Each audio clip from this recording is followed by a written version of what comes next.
Hello les amis, j'espère que vous allez bien, bienvenue dans cette nouvelle vidéo. Aujourd'hui on va parler de comment revenir auprès de Dieu lorsqu'on a péché, comment Dieu continue et peut encore nous pardonner. Il y a des péchés qui sont plus ou moins flagrants dans nos vies, il y a des péchés que nous avons banalisés, nous allons voir ça dans cette vidéo, mais aussi des péchés qui parfois nous prennent un peu plus au cœur parce que nous savons volontairement que c'est mal aux yeux de Dieu et comment revenir après ça, comment se débarrasser de la honte, de la culpabilité et de toutes sortes de pensées qui peuvent nous emmener à nous éloigner du Seigneur. J'espère que cette vidéo pourra vous faire du bien et je prie vraiment que Dieu soit au contrôle de toutes choses. Amen. En fait, en réalité, on pêche tous les jours. C'est juste qu'on s'en rend parfois pas compte. Il y a des péchés que nous avons banalisés, par exemple le mensonge. Il y a Proverbe 12 au verset 22 qui nous parle du mensonge comme étant un péché. Il y a aussi les gros mots, ça c'est Jacques au chapitre 1. Il y a aussi la calomnie dans 1 Corinthiens 6 au verset 9. Et il y a beaucoup d'autres péchés que nous avons entre guillemets banalisés, comme s'il y avait des petits péchés ou des grands péchés. Je le dis souvent, il n'y a pas de plus grand péché que d'autres. Il y a un seul péché qui est impardonnable, c'est le blasphème contre le Saint-Esprit. Et pour ça, il faut connaître le Saint-Esprit et renier Dieu lui-même, ce qui quand même nécessite une certaine connaissance. Il y a certains péchés qui nous poussent dans une culpabilité plus grande que d'autres et il y a certains péchés qui sont plus durs à combattre que d'autres. Ça, c'est une vérité certaine. J'en parle souvent, il y a surtout les péchés qui sont liés à la sexualité, aux addictions et à toutes sortes d'autres choses. Romains 7 au verset 14 à 15 qui dit « Nous savons en effet que la loi est spirituelle et moi je suis charnel, vendu au péché, car je ne sais pas ce que je fais, je ne fais point ce que je veux et je fais ce que je hais. » Parfois, vous êtes tellement tenté et poussé au péché que vous craquez. Alors bien sûr, c'est à différents niveaux selon les personnes. Une personne qui saura reconnaître les temps, les esprits, qui saura être fort spirituellement dans le sens dans la prière, armé spirituellement, ne cédera pas sous la même pression que quelqu'un qui commence ou quelqu'un qui est faible, qui a déconnecté sa foi en ce moment. Mais le résultat sera le même. Il vous pousse au péché. Lorsque vous êtes tenté et que vous avez eu un énorme combat dans vos pensées, oui, non, vas-y pas, il y a cet acte où vous passez au péché, donc là je parle totalement des addictions et de la sexualité, etc. Ce moment où vous avez péché et il y a cette lourde culpabilité et ces pensées qui viennent par la suite. Vous étiez dans une sorte de spirale, inondée de pensées et de mots dans votre tête qui vous disaient « Allez, vas-y, ça va te faire du bien, allez, vas-y, t'en as besoin ». Toutes sortes de pensées qui essayaient de vous convaincre que c'était bien, que c'était pas si grave de pécher. Et le après est terrible. Vous avez la culpabilité, la condamnation sur vos épaules qui arrive. La tristesse pour vous-même, la tristesse d'avoir déçu peut-être Dieu, d'avoir péché contre Dieu. Et il y a une foule de mauvaises pensées dans votre tête. Vous commencez à être dur avec vous-même. Tu l'as bien cherché, tu l'as mérité. T'avais qu'à être plus prudent, plus prudente. C'est ta faute si t'en es là. De toute façon, pourquoi Dieu continuerait à te pardonner? Tu n'arrêtes pas de lui demander pardon et tu retombes. C'est ce genre de pensées qui viennent dans votre tête. Et c'est là où Dieu intervient. C'est dans ces moments-là, dans ces foules de pensées, que la main du Seigneur vient se poser sur votre tête pour vous dire « Ma fille, mon fils, ça va aller. »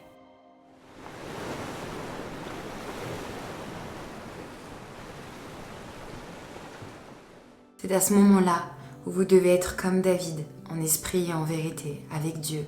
Et même avant, mais si vous êtes tombé dans le péché, il est précisément là le moment où vous devez dire « Oui Seigneur, j'ai péché contre toi. Oui Seigneur, j'ai fait quelque chose qui n'est pas bien à tes yeux. Oui Seigneur, ça risque de t'affecter et d'affecter notre relation. » Et il y a ce merveilleux psaume qui vient et qui réconforte nos âmes accablées.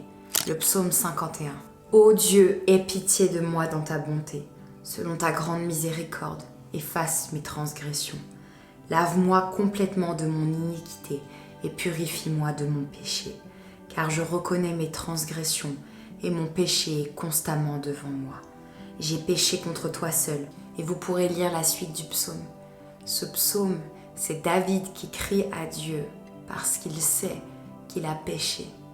David qui connaissait Dieu, qui avait goûté au Seigneur, qui chantait des louanges et des psaumes, savait que ce qu'il avait commis était mal. Sa chair avait pris le dessus. Sa partie humaine était devenue supérieure à l'adoration et à la foi qu'il avait. Et il écrit ce psaume en disant « Ne te détourne pas de moi. Relève-moi, Seigneur. Ramène-moi dans ta sainteté. Ne me retire pas ton Esprit Saint, parce que j'ai péché contre toi seul et je le reconnais, Seigneur. » Il y a aussi une forme de condamnation où le diable vient vous condamner. Mais il y a ce merveilleux verset dans Romains 8:1 qui dit « Il a pris le poids de notre condamnation. » Mes amis, avec Jésus, il n'y a plus de condamnation. Je ne sais pas si vous imaginez ce que le sacrifice de Jésus représente. Et alors que Pâques arrive, j'aimerais qu'on médite tous sur ça.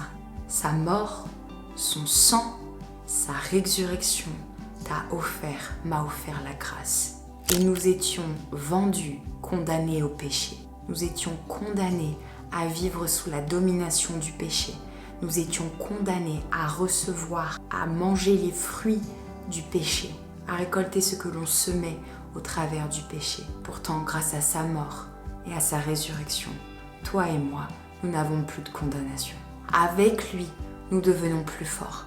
Avec lui, une vie est possible. Avec lui, la grâce de Dieu surabonde. Là où le péché abonde, la grâce surabonde. Parfois, on sait que là où on va, c'est mal. On sait que c'est contraire à ce que Dieu veut. On le sait, mais notre chair est tellement affligée, nous sommes tellement tentés que nous n'arrivons pas à succomber, à résister au péché. Alors, on devient comme Adam et Ève et on se cache auprès de Dieu parce que la honte nous entoure. Aujourd'hui, je suis tombée, mais la Bible dit 7 fois le juste tombe, 7 fois il se relève. Ma vidéo ne justifie pas le péché, mais elle parle de la grâce de Dieu face au péché. Dieu ne veut pas que nous vivions dans une vie de péché, mais ça arrive de retomber. 7 fois le juste tombe, 7 fois il se relève. Dieu ne veut pas d'enfants parfaits. Il sait que sans lui, nous ne pouvons pas être parfaits. C'est seulement en nous appuyant sur lui, en nous appuyant sur sa grâce, que nous pouvons tendre à cette perfection. Et c'est là où prend le sens profond de ce verset. Car Dieu a tant aimé le monde. Dieu a tant aimé les pécheurs. Dieu a tant aimé les malheureux. Dieu a tant aimé les gens comme vous et moi. Il a donné son Fils unique au monde. Il l'a donné. Il n'a rien demandé en retour. Il l'a donné. Pourquoi ? Pour qu'on croie en lui, pour qu'on ait la vie éternelle, pour qu'on soit racheté de nos fautes, pardonné de nos péchés. Parce que le péché, c'est une séparation entre toi et Dieu. Aujourd'hui, le médiateur entre Dieu et les hommes, c'est Jésus-Christ. Jésus a été tenté dans le désert. Jésus a expérimenté ce qu'on a expérimenté. Jésus a eu des phases difficiles où il était sûrement tenté de faire sa propre volonté. Il a compris et vu les émotions que les hommes ressentaient. Il est le médiateur entre nous et le Père parce qu'il sait ce que nous ressentons. Il connaît nos combats. Il est le meilleur ami, le meilleur allié qu'on puisse avoir sur terre et dans les cieux. Le temps est parfois long pour te débarrasser de quelque chose. La route n'est pas toujours lisse et cette chose sera peut-être toujours un danger pour toi. Mais il est temps que dans ta vie, tu fasses sortir toutes sortes de péchés, ce que tu considères petit comme grand. Il est temps que tu t'efforces de toute ton âme à t'appuyer sur le Seigneur parce qu'avec tes propres forces, tu n'arriveras à rien, mais avec celle du Seigneur, tout est possible. Jeûne, prie, passe des temps d'intimité avec Dieu pour te construire, pour te consolider, afin d'être plus fort, plus forte face à l'ennemi qui rôde autour de toi comme un lion rugissant, cherchant à comment t'atteindre. Et il ne faut pas oublier qu'une des ruses les plus efficaces de Satan, c'est de nous faire croire que Dieu ne peut plus nous pardonner. C'est de nous faire croire que nous ne sommes pas réellement pardonnés, que Dieu est fatigué et lassé de nous. 1 Jean chapitre 1 au verset 9 nous dit « Si vous confessez vos péchés, il est juste et fidèle pour vous les pardonner. » Il est juste et fidèle pour te pardonner, mon frère, ma sœur. Alors la dernière chose que j'aimerais dire, c'est si Jésus était là à côté de toi, qu'est-ce que tu lui dirais? Est-ce que tu te confierais à lui en lui expliquant « Jésus, voilà, il y a eu ça dans mon cœur, il y a eu ça dans mes pensées et j'ai pas su tenir. Jésus, aide-moi parce que toute seule, j'y arrive pas. J'ai besoin de toi, Seigneur. » Ou est-ce que tu lui tournerais ta face par honte et par culpabilité pendant que lui te tend une main? Nous ne devons jamais justifier le péché dans nos vies. mais nous ne devons jamais croire l'ennemi qui tente à nous culpabiliser et à nous rabaisser face à la grâce et au pardon de Dieu. Le Seigneur vous aime, il veut que vous soyez sincères et il veut que vous puisiez votre force en lui. Soyez encouragés et soyez bénis.